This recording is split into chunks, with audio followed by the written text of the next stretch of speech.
seconds to make sure that we're all here before we officially start.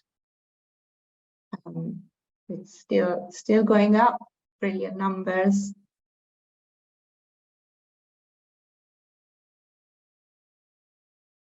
Okay.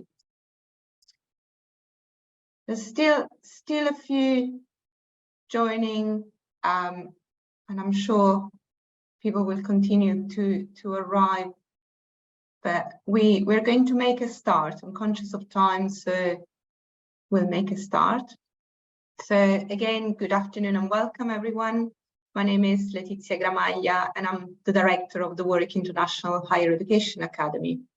And I have the great pleasure today of introducing this event on artificial intelligence, race and races, and critical pedagogies as part of our We're Here seminar series. As you're all aware, large language models are evolving at a very, very fast pace. Some of you will have seen that OpenAI have just released ChatGPT-4, which is able to generate textual outputs from a combination of both text and images, and it's quite amazing to see what it does. So this session is incredibly timely. The way the webinar is organized today is in two parts. We have part one, which will be chaired by Dr. Gurnam Singh, who is also the brain behind today's event. So thank you, Gurnam, for pulling this all together. He's honorary professor of sociology at the University of Warwick and a fellow in race and education at the University of the Arts London. Much of his work focuses on questions of race, pedagogy, and higher education. And he's well known both within and outside academia for his work in community activism. And in 2009, in recognition of his work on critical pedagogy and equity in education, he's been awarded a National Teaching Fellowship, which is the most prestigious award for excellence in teaching and impact in higher education and impact on student outcomes.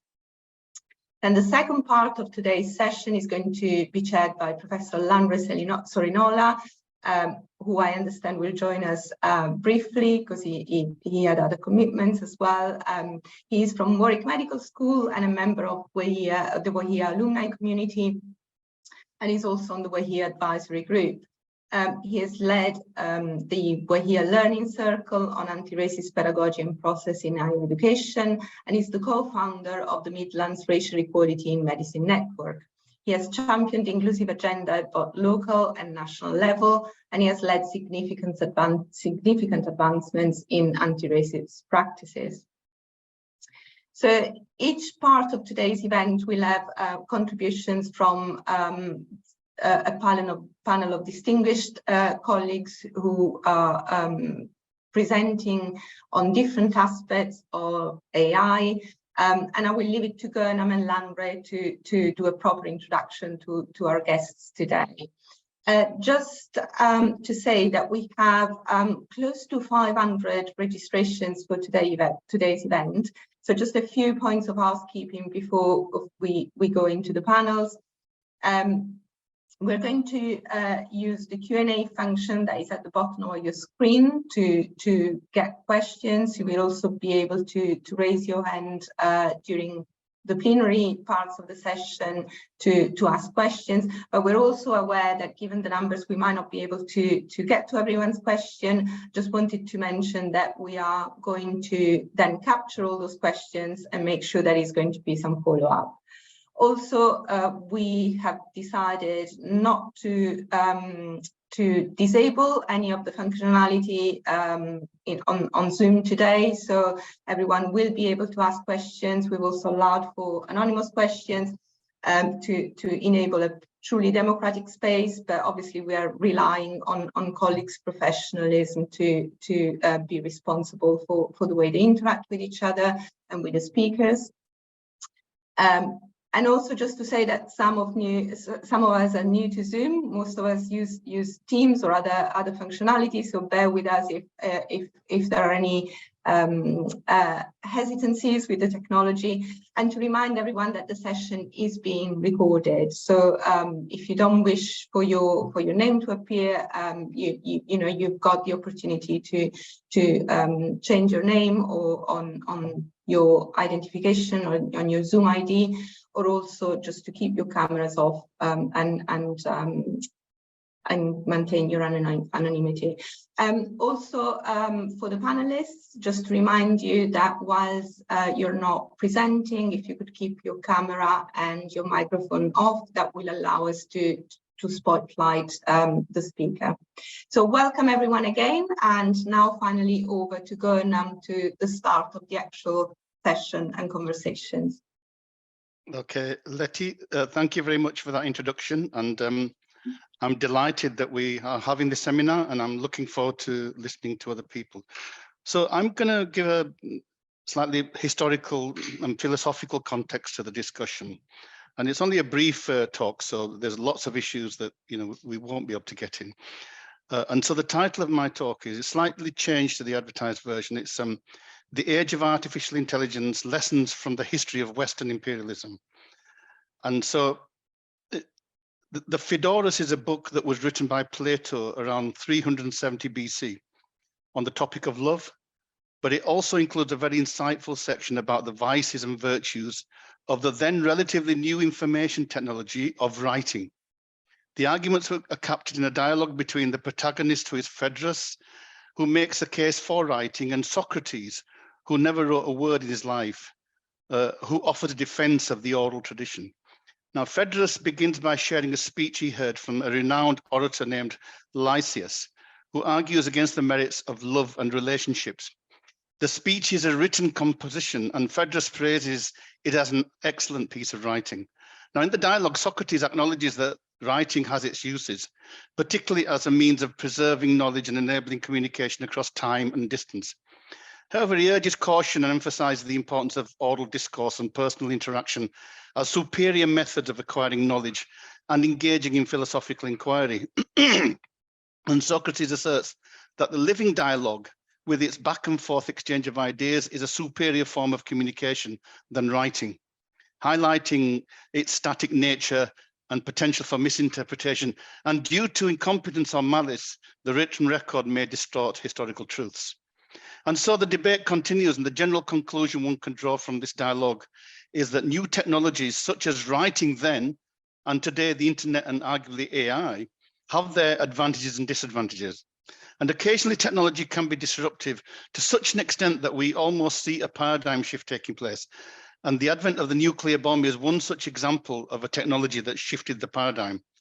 But the question I want to pose is that rarely, if at all, is technology neutral. There are almost always winners and losers.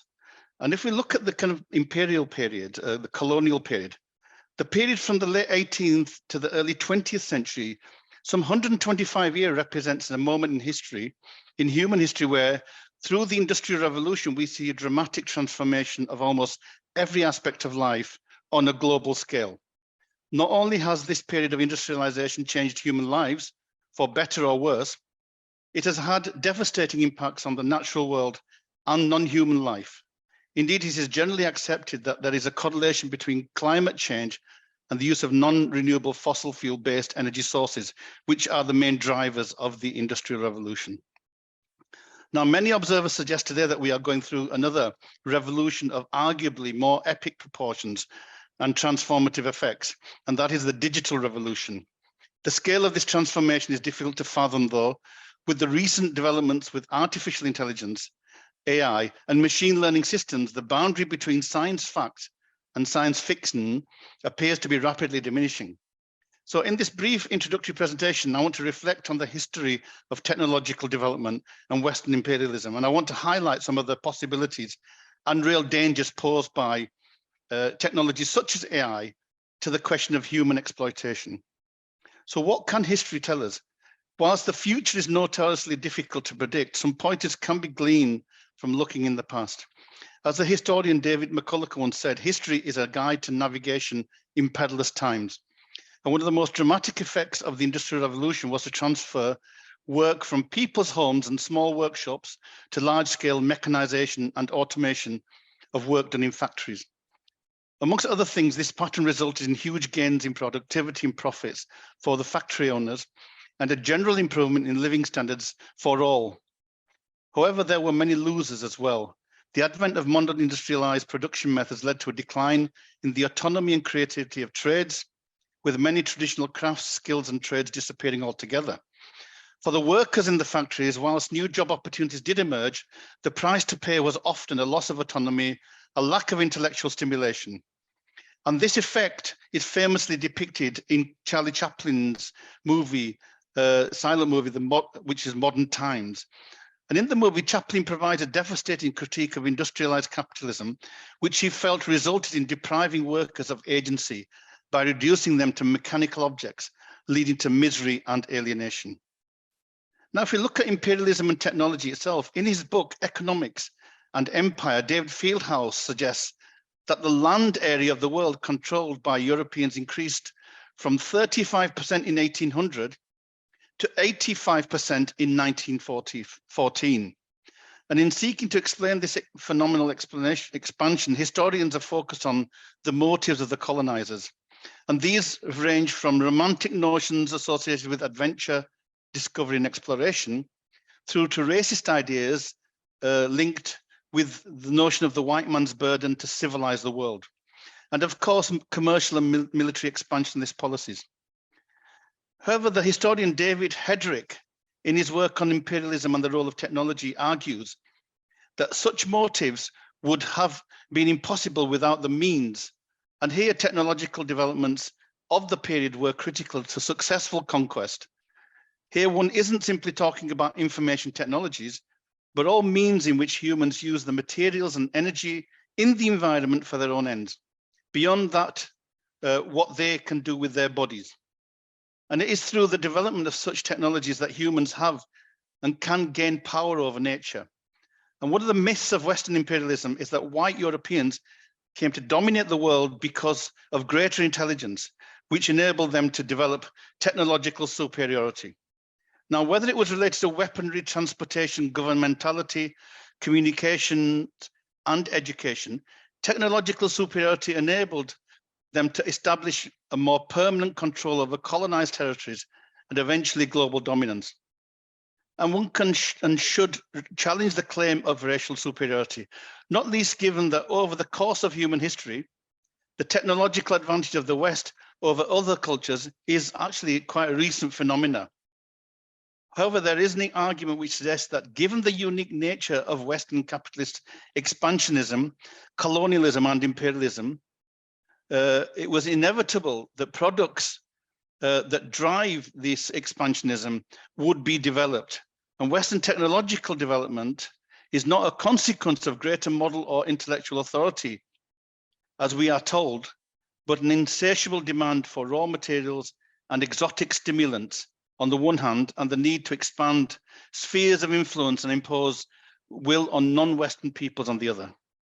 And a cursory scan of deep history tends to suggest that technological change is mostly slow and iterative, but occasionally, as we have seen in the past 200 years, it can be disruptive to an extent that we almost see a paradigm shift taking place. And when this happens, the reach can be far and wide. Now, if we turn to higher education particularly, nobody can dispute today's advanced information technologies have radically and irreversibly changed the way we work, play, learn, travel, communicate, consume, and learn and engage with each other.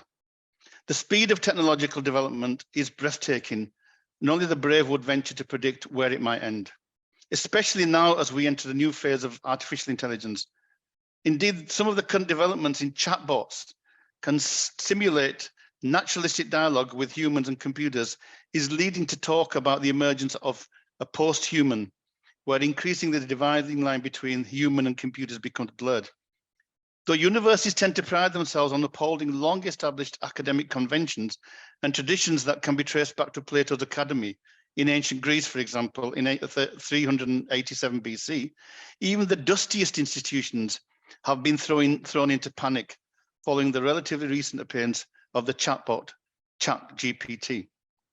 With most technological developments, whether it was the invention of automated spinning machines, the internal combustion engine, or now AI, there are always winners and losers. Integration of technology into our lives in this regard is a double-edged sword. Whilst technology can appear empowering, it can also create barriers if applied without thought, especially in relation to its primary and most critically secondary impacts on existing inequalities. One of the many perceived advantages of modern computer-based technologies, and AI in particular, is their capacity to facilitate personalized learning, especially through online virtual spaces. Indeed, it is argued that online learning offers new possibilities for us to network and connect with people and to access knowledge in ways that would have been impossible in real-world spaces, and that this is a game changer. Now, this may be true, but one is also reminded of not forgetting the qualitative difference between the real and the virtual. More recently, through the necessity rather than design, following the COVID-19 pandemic and the lockdown, we saw a rapid and unprecedented shift towards online learning. To the extent, despite the end of the pandemic, it is unthinkable that we could return to pre-pandemic pedagogical norms based in embodied classroom learning. Both teaching and scholarship in higher education is done. However, there are many who express a real fear of disembodied education online and the integration of AI.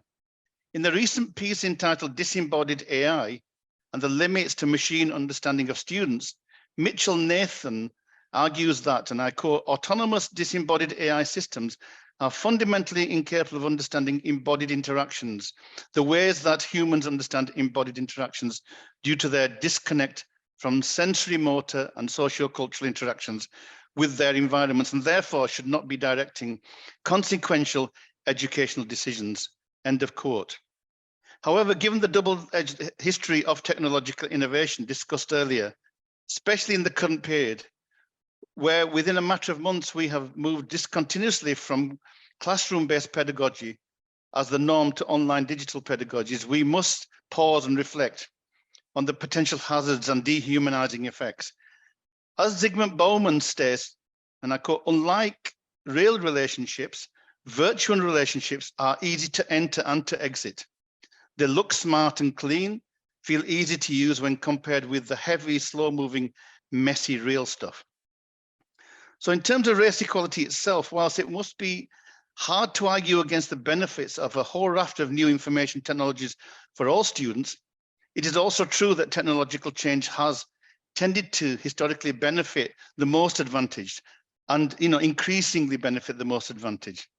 Similarly, if one looks at this issue from the lens of race and Western colonialism, we see technological innovations in the development of tools of oppression and dominance, such as surveillance, punishment, incarceration, medicalization, etc., of which those othered as non-white or non-European were the victims. And Arnold in 2006, for instance, offers a wide-ranging discussion of how technology functioned within specific parameters of time, place, and culture in the colonial context. The important point is that not only were new technologies developed and deployed in order to advance the imperial project, but the idea of technological innovation itself overlaid racialized tropes associated with Western civilization and the primitiveness of natives. Specifically in relation to the online world, Rua Benjamin 3 years ago argued that technological frameworks such as AI, digital surveillance, and digital marketing automate and digitize human racism and discrimination. So accordingly, some argue we need to move forward with great caution, with some even warning of AI heralding a new age of algorithmic oppression. This is where established unequal relations and practices become reproduced in increasingly subtle ways in the online world, resulting in enriching and enriching the advantaged at the expense of the poor and marginalized. And Safia Noble's research into Google highlights deep levels of discriminatory racist biases, suggesting that search algorithms, that search engines privilege whiteness. At the moment, it's hard to make any definitive judgment of the impact of AI tools such as ChatGPT, but my guess is there will be gains and losses, and for some more losses than gains. In this sense, what matters is not only the quantitative benefits such technologies may bring, but the price one may have to pay for that. Take, for example, sat-nav systems or Google Maps. I'm pretty sure most people in this webinar live by these tools and will rarely make a journey without them. And I'm also sure, give or take the occasional trip where one has been sent down some dead end, the tools have worked fairly well and enabled one to get from A to B in an efficient way. So going back to the dialogue between Phaedrus and Socrates, the question is, what are the costs for these clear benefits? And in rather paradoxical terms, the answer is in managing to successfully travel, we are losing the ability to navigate. In short, we have become hostages to the tools to get us around. One can draw similar parallels with the advent of the handheld electronic calculator, which resulted in most of us forgetting even how to do the 12 times table. In truth, most new technologies have a similar impact in that, as well as gaining something, we individually or collectively lose something. And given the almost irresistible nature of technology, the challenge is not to avoid it, but to be critically alert to the downside. So just to conclude, there are many reasons why one must and should resist technological innovation. Some of these, such as lacking time, personal preference, general resistance to change, are less defensible than others which raise important ethical and pedagogical challenges. History would suggest with most technological developments, there are always winners and losers, and integration of technology into our lives is therefore a double-edged sword. It can appear empowering, but it can also create barriers if applied without thought, especially in relation to its primary and most critical secondary impacts on existing inequalities. That said, looking forward to anticipating the impacts of new technologies such as AI is a much more uncertain task. One of the features of transformative change is its unpredictable nature. We simply cannot know the future until it arises. However, we can learn from the past, and our basic beliefs about our purpose, ethics, and duties should not be forgotten. In the Industrial Revolution, along with the ascendancy of capitalist factory bosses and mass exploitation of all kinds of labor, we also saw the emergence of powerful trade unions, social movements, and democratic systems of governance. But the question of how AI will impact the world of work, both in nature and division of labor, in its nature and division of labor, but how will that impact systems of governance is almost impossible to comprehend. However, if one believes that if one believes, then one must heed Harvard philosopher Martha Nussbaum's warning that, and I quote, capacities for critical thinking and reflection are crucial in keeping democracies alive and awake. And in this regard, universities have arguably an even more crucial role to play in keeping critical thinking alive. And that means harnessing technology, but not at the expense of losing one's sense of purpose. So that's where I'm going to end my contribution. I'm conscious of time as well. So thank you for listening.